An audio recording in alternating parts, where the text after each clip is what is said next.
ito yung isa sa pinaka gusto ko dito sa Madilay-Dilay. Yung simoy ng hangin tsaka yung klima niya. Na may kukumpara talaga sa klima ng Tagaytay at saka ng Baguio City.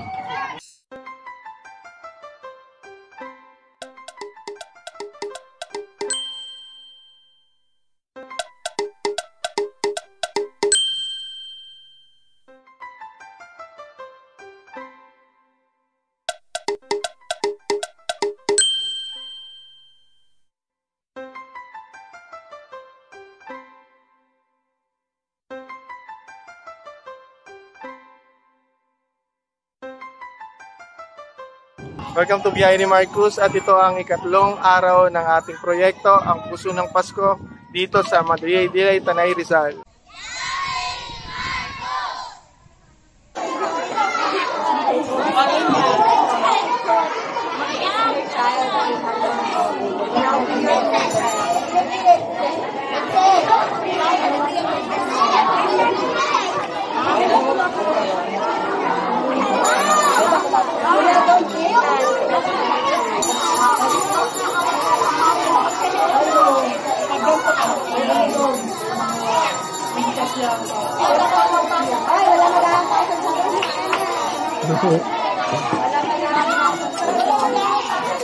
Okay, lakad.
Take it. Take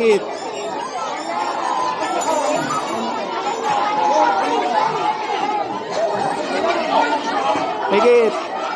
Yung. Ano, grade 5 ako din sa naman eh. Parang wala nang garden. Yung.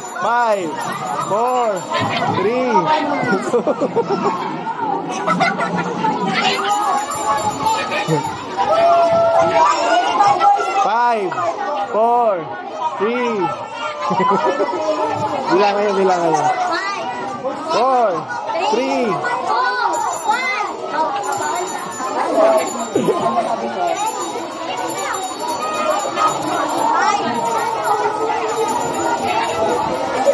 5,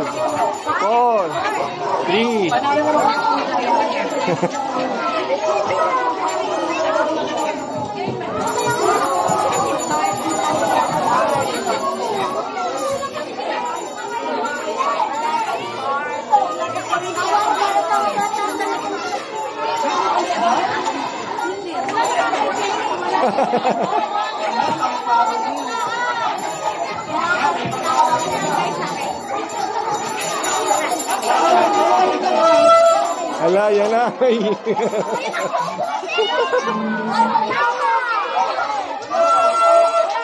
Ala, ayun.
Bye muna, madilay-dilay. Next year ulit.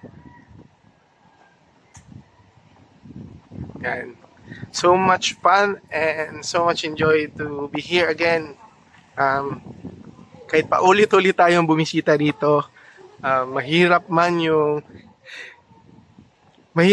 daan, mahirap man yung panahon kasi pabago-bago nga siya, paulan-ulan, isa na araw, tapos biglang uulan. Paulit-ulit natin pabalikan itong madilay-dilay. And I just want to show you yung dating madilay-dilay. Ito siya. Ito yung place na madilay-dilay way back then. Ito lang talaga siya. Dito, dyan sa likod ko nakalagay yung mga lumang gusali na kahoy at sawali. And ito lang yung sinasabi natin kanina na classroom na ba to. So, ayan. Pero ngayon, ayan, ganyan na siya kalaki and kaganda. Mas lalong gumanda at lalong lumaki yung Madilay-Dilay Elementary School. So, hopefully, by next year, mas marami pa tayong makitang pagbabago dito sa Madilay-Dilay Elementary School. Dito sa Madilay-Dilay, Tanay, Rizal. So, yan. Sakay na ulit tayo ng tricycle.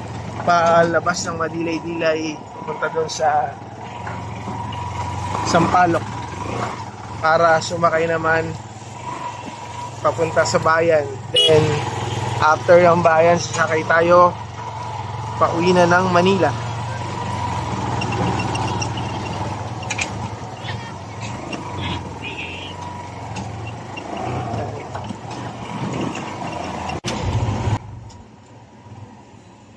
Hanggang sa muli, mga biyaheros.